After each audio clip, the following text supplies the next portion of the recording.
I miss a good whiskey. Hello again, Whiskey Whippers and Spirit Sippers. 1-1 here again, and today we got another one. We went out, and this isn't a re-review. This is actually batch 2. Today we're going to be talking about Glenmorangie, 15-year-old. Oh, this is the 15-year-old Cadboll Estate. Everything's basically grain to grass that's grown right there, distilled right there, I believe bottled right there. So everything's done right there at the distillery. They grow their own stuff, and they say it's a creamy whiskey, and they're not lying.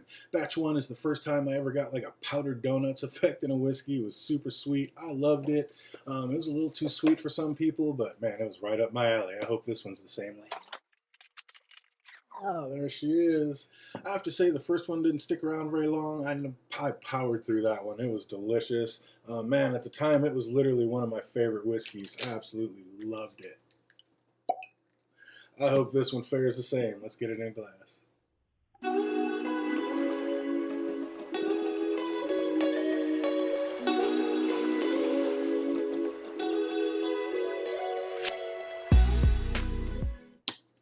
You know how we do. It's 15 years old, so we're going to let it mellow out in the glass for about 15 minutes, and we'll be right back at it. Don't go anywhere.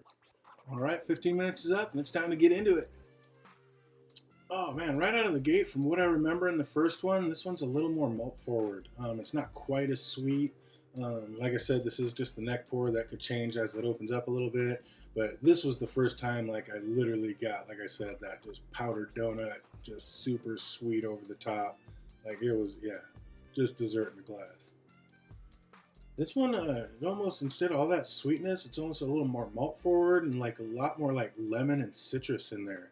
Wow, this is definitely a different batch. This is nowhere near as sweet as that first one was. Like I said, a lot more citrus, just lemons jumping out of the glass of this one. Maybe some hazelnuts, macadamia nuts. I'm coming almost like a nuttiness in there. And then like thyme. I almost get like a thyme smell, like a thyme spice. Yeah, this one's way more malty, spicy, citrus. Nowhere near the sweetness of that first one. Let's see how it tastes. Slanjava. But this one still feels pretty tight. It doesn't feel like it's really opened up like I think it's going to. It's got a nice long finish. The tickle's still rumbling around in there. This one, just like the last one, coming in at 43% ABV, so 86 proof. Boy, the finish is a lot longer on this one. It's still going. Yeah, this one's just a lot maltier and a lot less sweet than that last one. And that 86% or that 86 proof is almost drinking a little hot, closer to 100. Certainly not a bad flavor. It's just a completely different direction than the batch 1 was. Coming from the rum world, I really like those sweeter ones. I loved batch 1. But yeah, this one's not bad at all. Yeah, just citrus and spices and a little bit more malt. I mean, maybe a little bit more of that cask influence. These are coming out of oak barrels, and the sweetness from the oak isn't really there, but that wood influence is. I mean, you can taste that. Like I said, it's a lot more malty than that first one. Let's see how it is with a little water in it.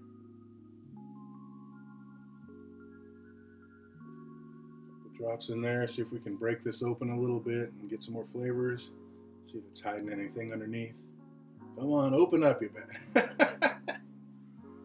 The water did bring in it's starting to smell a little sweeter, bringing some more of that sweetness out. A lot more sweetness. Yeah, that kind of cracked open that just malt forward, not like thick, but I mean, it was just really pushing. Not really, I mean, almost right up to a funk, but not quite like, whoa. I mean, it was, like I said, it was really malt forward. Now a little bit more sweetness is sneaking through.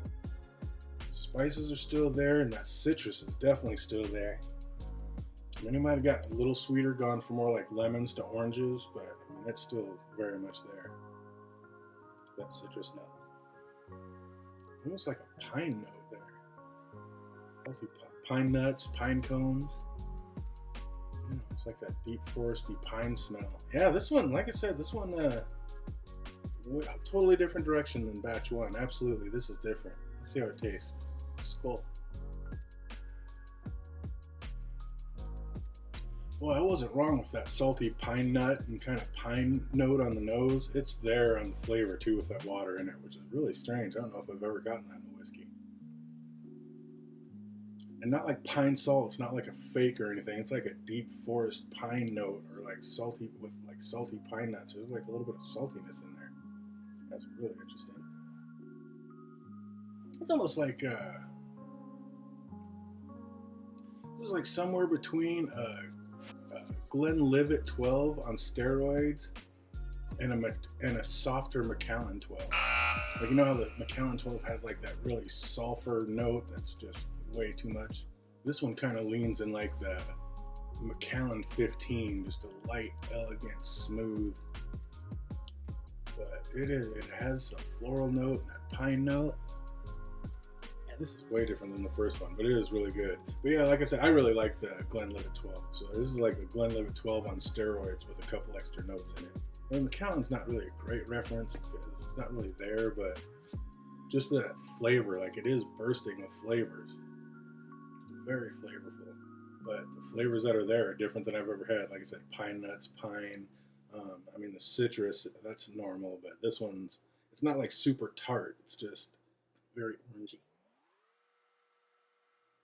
Well, it's going back and forth. Now it's kind of kicking. Now it's like wood with lemon squeezed into it. Oh, very citrusy. Very citrusy, very malt forward. Let's see how it does over some ice.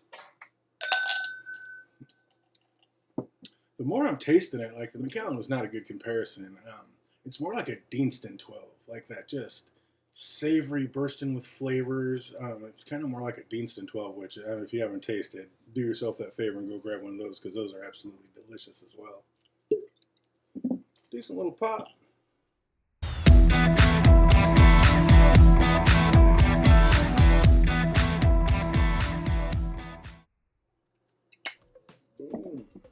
How's it smell over a little ice? Ooh, more of a tannic funk over the ice. Almost like some rum esters coming out of there. There's a little bit of the sweetness coming in now. Boy, that is like lemon and wood and esters.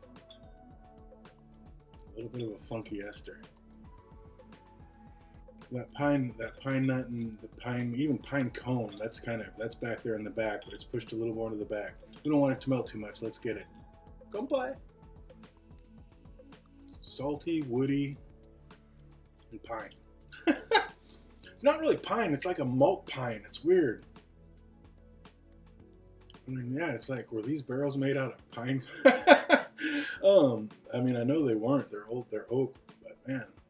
Just getting a weird pine note out of this, and yeah, like a lot of saltiness. And the lemon's still there as well.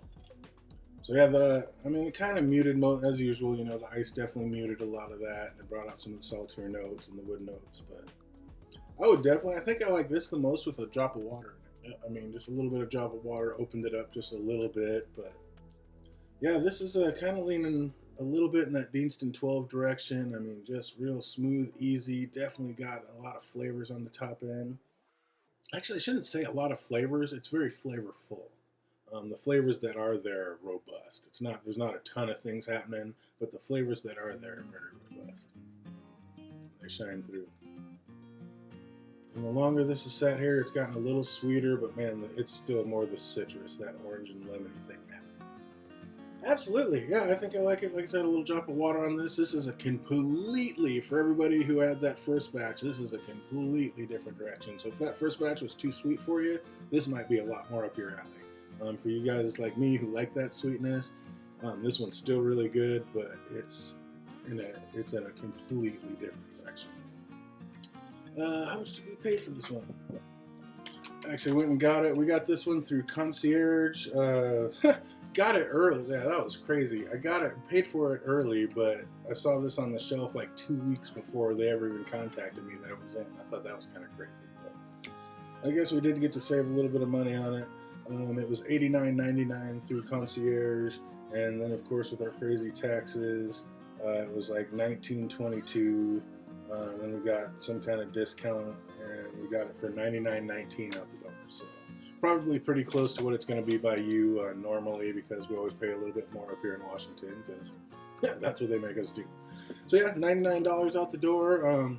Wow, right there for under $100. It's absolutely worth it. It's delicious. 15-year-old, fantastic, flavorful whiskey. So nothing wrong with it. Scale out of 1 to 10. I mean, this one's kind of right down the middle. I'd probably give this one like an 8.6. Nothing wrong with it. Nothing to scoff at. It's going to be fun and fine to drink. Didn't blow my socks off, but absolutely fine whiskey. You know, like I said, nothing wrong with it. It's going to be fun to drink, and it actually drinks a little bit spicier and hotter than the 86 proof, so it's closer to the 96. So I like it. Gives you that tickle, and yeah, nothing wrong with it. Batch 2, I'm glad I got to try you out. Hope you guys are having an absolutely fantastic week, and it only gets better from here. Until we see you next time. Cheers.